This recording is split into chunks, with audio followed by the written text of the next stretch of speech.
na lang baturang na ililin matin tu Naka. kena may direct sa ti na kada ni ang tu ang bagabit ra terau na turangan iban masa baturangan na yan baturang na kamba kena bakatul kata arto ti sanggor tu na kena turangan tu tan wanga ya kasana kena wal benua rando waya datingan na wanga babit na kada sangani maram sa sangon dan ya da sulit kin misa tikina na lilusangan mo tintu misa dere kasakan na dalam tangisi Nah.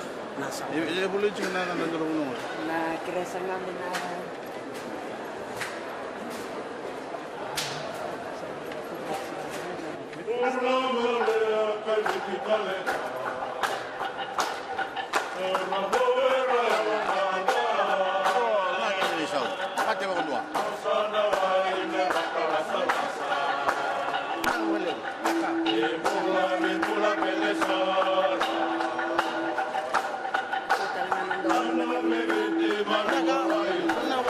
Naka.